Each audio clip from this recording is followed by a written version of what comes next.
Good morning parents. बच्चे को फिर से थोड़ी सी खांसी हुई, बुखार हुआ या फिर कफ हुई और घर में एक ही इको गूंजती है कि डॉक्टर ने पिछली बार जो एंटीबायोटिक सिरप दिया था वही दे देते हैं, जल्दी ठीक हो जाएगा। बट सोच के देखिए कि वही लेफ्ट ओवर एंटीबायोटिक जो पिछली बार काम आया था, क्या वो इस बार सेफ है? वही छोटी सी बोतल आपके बच्चे के गट और इम्यून सिस्टम पर एक स्लो मोशन डैमेज छोड़ रही है। चलिए आज बात करते हैं एंटीबायोटिक ओवरयूज की बच्चों के अंदर, कि कैसे सेल्फ मेडिकेशन उनके गट को लॉन्ग टर्म नुकसान पहुंचा रही है। 2026 में अब फ्लू सीजन चल रहा है, जाती हुई ठंड जिसको हम बोल रहे हैं। बच्चों को बार बार इन्फेक्शन, बार बार फीवर, और हम क्या करते हैं, हम एंटीबायोटिक दे देते हैं। बट सबसे बड़ा कंफ्यूजन यहीं पर शुरू होता है। हमें नहीं पता कि वायरल इन्फेक्शन क्या है और बैक्टीरियल इन्फेक्शन क्या है। वायरल इन्फेक्शन जैसे कि कफ, कोल्ड, रनी नोज, इन सबसे बच्चे की बॉडी खुद फाइट कर लेती है। अगर आप बच्चे को पैरासीटामोल दे रहे हो, बच्चे को अगर हाई फीवर है, अगर आपने बच्चे को पैरासीटामोल दी और वो उससे काम हो गया, दैट्स ओके। आपने एंटीबायोटिक बच्चे की बॉडी को इंट्रोड्यूस करने की जरूरत नहीं थी। अब बात आती है बैक्टीरियल इन्फेक्शन की, जहाँ पर पस बन गया और बहुत ज़्यादा हाई फीवर है, फॉर एग्जाम्पल 102 डिग्री फ़ारेनहाइट, या फिर प्रोलॉन्ग्ड सिम्टम्स जो कि 7 दिन से ज़्यादा चल रहे हैं। इन सबको हम बैक्टीरियल इन्फेक्शन में कंक्लूड करते हैं। बट सिर्फ देख के ही बैक्टीरियल इन्फेक्शन में कंक्लूड नहीं करते, उसके लिए हॉस्पिटल में आपके पर्टिकुलर टेस्ट होते हैं। बट प्रॉब्लम क्या है? प्रॉब्लम ये है कि हम घर पे ये डिस्टिंक्ट नहीं कर पाते कि वायरल इन्फेक्शन है कि बैक्टीरियल इन्फेक्शन है। और रिजल्ट क्या आता है कि हर एक छोटी वायरल खांसी पर और हर एक छोटे फीवर पर, कोल्ड पर हम बच्चे को एंटीबायोटिक देना शुरू कर देते हैं। इससे होता क्या है कि बच्चे को इमीडिएट रिलीफ मिल जाता है, बच्चे का फीवर काम हो जाता है, खांसी ठीक हो जाती है और हम पेरेंट्स रिलैक्स हो जाते हैं। लेकिन बॉडी के अंदर एक साइलेंट एक्सचेंज चालू हो जाता है। शॉर्ट टर्म कंफर्ट के बदले लॉन्ग टर्म कायोस बॉडी के अंदर बनने शुरू हो जाते हैं। प्लीज रिमेंबर कि बच्चे के गट के अंदर ट्रिलियंस ऑफ फ्रेंडली बैक्टीरिया रहते हैं, जो बच्चे को हेल्प करते हैं डाइजेशन के लिए, इम्यूनिटी के लिए और ब्रेन डेवलपमेंट के लिए। इन सबको ये गट बैक्टीरिया ही कंट्रोल करते हैं।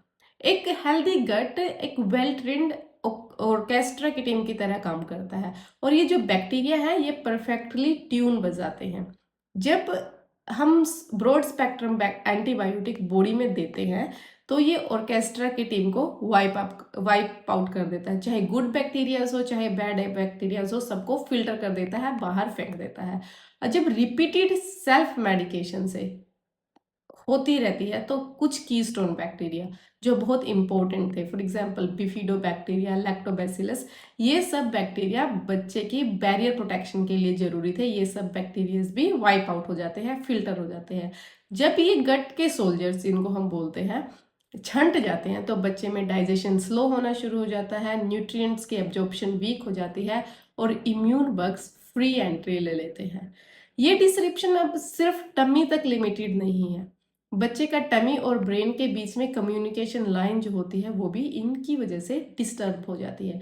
रिसर्चर्स ये कहती है कि टोडलर्स का गट एक सेकेंड ब्रेन की तरह होता है। टोडलर्स के गट में 500 मिलियन से ज़्यादा न्यूरॉन्स होते हैं जो कॉन्स्टेंटली ब्रेन को सिग्नल्स भेजते हैं। ये बच्चे की खुशी से लेके उसके रोने तक और उसके खाने तक सब कुछ कंट्रोल करते हैं। जब एंटीबायोटिक रिपीटेडली इन माइक्रोबायोम्स को वाइप आउट करता रहता है, छांटता रहता है, तो ये गट न्यूरॉन्स स्ट्रेस सिग्नल्स ब्रेन को भेजते हैं, और जिसकी वजह से होती है स्लीप डिस्टर्बेंस,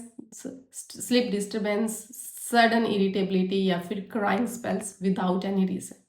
2026 के क्लिनिकल रिव्यू में तो बच्चों के लिए एक न्यू टर्म बना दी गई है जिसका नाम है पीडियाट्रिक न्यूरो इन्फ्लेमेशन।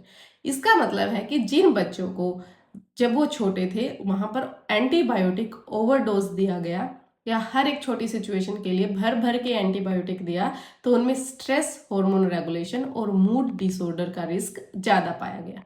और ये सिर्फ अब माइंड से ही रिलेटेड नहीं है, मेटाबॉलिज्म तक भी पहुंच गया है। गट बैक्टीरिया ग्लूकोज और फैट मेटाबॉलिज्म को कंट्रोल करते हैं। जब ये रिपीटेडली डिस्ट्रॉय होते रहते हैं तो बॉडी एनर्जी स्टोरेज सिस्टम जो है वो रीप्रोग्राम हो जाता है।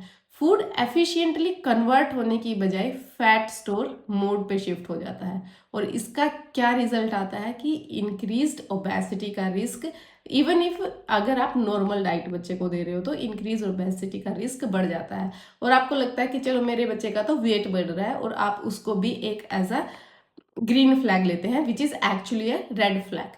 अब सडन ऑनसेट और फूड सेंसिटिविटी या फिर अनएक्सप्लेन्ड एलर्जीज बच्चे के आप डेली लाइफ में देख सकते हो। कॉन्स्टेंट ब्लोटिंग या फिर टोडलर टमी जो मंथ्स तक परसिस्ट कर सकता था, अब उसमें कॉन्स्टेंट ब्लोटिंग होती रहती है। यानी कि हर एक एंटीबायोटिक डोज अब बच्चे को क्या इफेक्ट दे रही है ये इंपॉर्टेंट नहीं है, वो फ्यूचर हेल्थ की इन्वेस्टमेंट है, वो एक मेटाबॉलिक लाइबिलिटी भी बन सकता है। So parents, it's high time कि हम बच्चे को क्या दे रहे हैं as a medicine, as a food और as an information surrounding environment से हमें बहुत बहुत ज़्यादा केयरफुल होने की ज़रूरत है।